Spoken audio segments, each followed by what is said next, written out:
நண்பர்கள் எல்லாருக்கும் வணக்கம். வெல்கம் டு எனது சமையலறை. நம்ம சப்ஸ்கிரைபரில் ஒருவரான ராபியா பாசித்ன்றவங்க ரோஸ் மில்க் ட்ரிங்க்ஸ் ஒரு ரெசிபியாக வேணும்னு சொல்லிட்டு கேட்டிருந்தாங்க. அவங்களுக்காக தான் இந்த வீடியோ. இந்த ரோஸ் மில்க் ரொம்பவே ஹெல்த்தியாகவும் உடம்புக்கு குளிர்ச்சியான பொருட்கள்லாம் சேர்த்துட்டு இந்த ட்ரிங்க்ஸை பார்த்துடலாம். நார்மலான ரோஸ் மில்க் மாதிரி இல்லாமல் ஒரு ரெஸ்டாரண்ட்லாம் நல்லா யூனிக்காக கிளாஸியாக கிடைக்கும் பார்த்தீங்களா, அதே மாதிரி இந்த ரோஸ் மில்க் செஞ்சு காமிக்க போகிறேன். வாங்க வீடியோக்குள்ளே போகலாம். இதுக்கு தேவையானது 1 ஸ்பூன் சப்ஜா சீட், அதாவது சம்சா விதை தண்ணி ஊற்றி நல்லா ஊற வச்சுக்கலாம். அடுத்ததான் நான் இன்னைக்கு பாதாம் பிசின் உள்ள சேர்த்துக்க போகிறேன். பாதாம் பிசின் கிட்டத்தட்ட 6 மணி நேரத்துக்கு முன்னாடி ஊற வச்சா தான் நல்லா ஊறி கிடைக்கும். இது நார்மலான டிபார்ட்மெண்ட் ஸ்டோர்லேயே கிடைக்கும். அடுத்ததான் நான் கடல் பாசி எடுத்துக்கிறேன். இந்த கடல் பாசிக்கு சைனா கிராஸ், அகர் நிறைய பேர் இருக்குது. இது 10 கிராம், கிட்டத்தட்ட பேக்கை ஓப்பன் பண்ணால் 7 கிராம் தான் இருக்கும். இது ஒரு பேக்கெட் எடுத்துக்கலாம். இது ஸ்ட்ரிப்பாவோ இல்லை பவுடராவோ கிடைக்கும். எது கிடைச்சாலும் ஒரு 7 கிராம்லேருந்து 10 கிராம் உள்ளதை எடுத்துக்கலாம். இதை ஓப்பன் பண்ணிவிட்டு ஒரு பவுலில் தண்ணி ஊற்றிட்டு இதை ஒரு தடவை கழுகிட்டு எடுத்துக்கலாம்.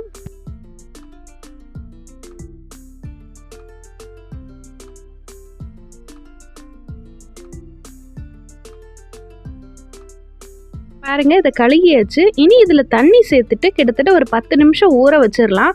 இது ஊறிக்கிட்டு இருக்கிற சமயத்தில் ஸ்டவ்வில் ஒரு தவா வச்சுக்கலாம். அதில் 1 கப் சுகர் உள்ளே சேர்த்துக்கலாம். அதே 1 கப் தண்ணி உள்ளே சேர்த்துக்கலாம். சுகர் நல்லா கரையிற வரைக்கும் இதை நல்லா கொதிக்க விட்டுடலாம். இது நல்லா கொதிச்சதுக்கு அப்புறமா ஏற்கனவே ஊற வச்சிருந்த கடல் பாசியை ஒரு சல்லடை வச்சு நல்லா தண்ணி கொஞ்சம் கூட இல்லாமல் வடிகட்டிட்டு உள்ளே சேர்த்துக்கோங்க.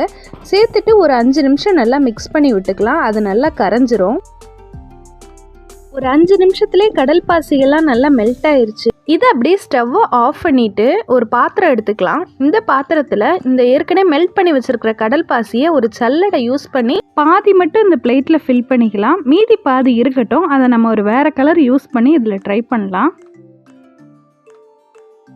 ஓகே, இப்போ பாதி ஃபில் பண்ணியாச்சு. இதை ஒரு 1/4 மணி நேரம் அப்படியே வச்சுட்டிங்கன்னா நல்லா ஜெல்லி மாதிரி செட் ஆயிரும். இது ஒரு சைடு ஓரமாகவே இருக்கட்டும். நம்ம மீதி பாதியில் நான் இப்போ ரோஸ் மிக்ஸை உள்ளே சேர்த்துக்க போகிறேன். டைகர் பிராண்டு தான். இது ஜஸ்ட் ஒரு 4 ட்ராப்ஸ் ஊற்றிக்க போகிறேன். இது கான்சன்ட்ரேட் தான், அதனால் 4 ட்ராப்ஸ் ஊற்றிக்கிறேன். ஊற்றிட்டு இதை நல்லா மிக்ஸ் பண்ணிவிட்டு இதை ஒரு சைடில் வச்சிடலாம். அது செட் ஆனதுக்கு அப்புறமா தான் இதை ஆட் பண்ணணும். இப்போ ஒரு 1/4 மணி நேரம் கழித்து பார்த்தீங்கன்னா இது நல்லா செட் ஆயிடுச்சு. பாருங்கள், பாத்திரத்தை சாய்ச்சாலும் இது போகலை. அதே மாதிரி இதுவும் செட் ஆகிருக்கும். நம்ம ரோஸ் மிக்ஸ் பண்ணதும் இதை ஜஸ்ட்டு ஸ்டவ்வில் வச்சு மெல்ட் பண்ணி எடுத்துகிட்டு வந்துட்டு இதை அப்படியே ஆட் பண்ணிக்கலாம். பாருங்கள், மெல்ட் பண்ணி லிக்விட் ஆனதை அப்படியே உள்ளே சேர்த்துக்கிறேன். இதையும் ஒரு 1/4 மணி நேரம் அப்படியே வச்சிட்டிங்கன்னா இதுவும் நல்லா செட் ஆயிரும். நல்லா ஜெல்லி ஃபார்முக்கு வந்துடும். 1/4 மணி நேரம் கழித்து பார்க்கலாம்.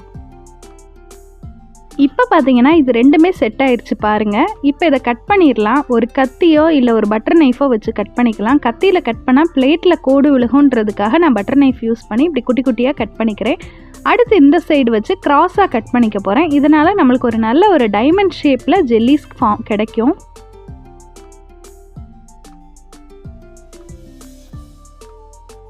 ரோஸ் மில்க் குடிக்கும்போது இந்த ஜெல்லி ஒன்னொன்னும் ஒயிட் கலர்லேயும் பிங்க் கலர்லேயும் பார்க்குறதுக்கே நம்ம கண்ணுக்கு ரொம்ப கலர்ஃபுல்லாகவும் நல்ல ஒரு லுக்லேயும் இருக்கும். பாருங்கள், ஒன்னொன்னும் நல்ல கிறிஸ்டல்ஸ் மாதிரி ஒயிட் கலர்லேயும் பிங்க் கலர்லேயும் பார்க்கவே ரொம்ப சூப்பராக இருக்குது. இதை நீங்கள் அப்படியே கூட சாப்பிடலாம்.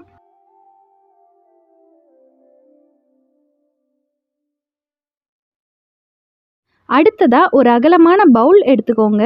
இந்த பவுலில் நம்ம ஊற வச்சுருந்த பாதாம் பிசிர் நல்லா ஊறி கிடச்சிருக்கு. இதை அப்படியே உள்ளே சேர்த்துடலாம். அடுத்ததாக சம்சா விதைகளும் ஊறி கிடச்சிருக்கு. அதையும் உள்ளே சேர்த்துட்டு ஒரு மிக்ஸ் கொடுத்துட்டு ரோஸ் எசன்ஸ் உள்ளே சேர்த்துக்கலாம். நீங்கள் உண்டிப்புளி இந்த மாதிரி எந்த பிராண்ட் வேணாலும் சுகர் உள்ள ரோஸ் எசன்ஸ் உள்ளே சேர்த்துக்கிறேன். நீங்கள் நார்மல் எசன்ஸ் சேர்த்திங்கன்னா சுகரையும் உள்ளே சேர்த்துக்கலாம். நான் பார்த்தீங்கன்னா ரோஸ் எசன்ஸ் வீட்டிலே ரோஸ் பெட்டல்ஸ் வாங்கி தான் செஞ்சேன். ரோஸ் எசன்ஸ் செய்யும்போது அதில் சுகரும் சேர்த்து தான் செஞ்சுருக்கேன். நீங்கள் நார்மலான ரோஸ் எசன்ஸ் யூஸ் பண்ணிங்கன்னா ஜீனியும் சேர்த்து செஞ்சுக்கோங்க.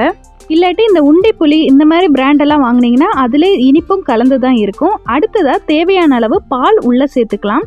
பால் நல்லா சேர்த்ததுக்கு அப்புறமா ஒரு மிக்ஸ் கொடுத்துக்கோங்க. உங்களுக்கு இனிப்பு கம்மியாக இருந்தால் நீங்கள் ஜீனி சேர்த்துக்கலாம். சுகர் நீங்கள் டைரெக்டாகவே சேர்த்துட்டு மிக்ஸ் பண்ணிங்கன்னா சுகர் கரையிறதுக்குள்ளே நம்மளோட ஜெல்லியெல்லாம் கொஞ்சம் கரைஞ்சி கிடச்சிரும். அதே மாதிரி பால்லாம் ஜில்லுன்னு சேர்த்திங்கன்னா சுகர் அவ்வளோ சீக்கிரத்தில் கரையாது. அதனால் நீங்கள் சுகரை பவுடர் பண்ணி உள்ளே சேர்த்திங்கன்னா சீக்கிரமாகவே மெல்ட் ஆகி கிடச்சிரும். அதே மாதிரி ரோஸ் மில்கோட கலர் என்னது ரொம்பவே கம்மியாக இருக்குது. அதாவது வீட்டில் செஞ்ச எசன்ஸ்ன்றனால அதனால் 4 ட்ராப் ரோஸ் எசன்ஸ் உள்ளே சேர்த்துக்கிறேன். நான் ஜஸ்ட் வீடியோக்கு ஒரு கலர் கிடைக்கணுன்றதுக்காக தான் ரோஸ் எசன்ஸ் சேர்த்துருக்கேன். நீங்கள் இதை கூட ஸ்கிப் பண்ணிக்கலாம். அவ்வளோதான் நம்மளோட ரோஸ் எசன்ஸ் ரெசிபி. இது சாப்பிடும்போது அப்படியே ஒரு கிறிஸ்டல்ஸும் ரொம்பவே டேஸ்ட்டாக இருக்கும். ரோஸ் மில்க்கும் குடிக்கிறதுக்கு அவ்வளோ டேஸ்ட்டாக இருக்கும். நீங்களும் இந்த ரெசிபியை ட்ரை பண்ணி பார்த்துட்டு எப்படி இருக்குன்னு மறக்காமல் கமெண்ட்ஸில் சொல்லுங்கள். இந்த ஒரு யூனிக்கான ரோஸ் மில்க் ட்ரிங்க் உங்களுக்கும் பிடிச்சிருந்தா மறக்காமல் நம்ம சேனலுக்கு சப்ஸ்கிரைப் பண்ணுங்கள். இன்னொரு சூப்பரான வீடியோவுடன் சந்திப்போம். Until then, tata bye bye, see you from எனது சமையல் அறையில்.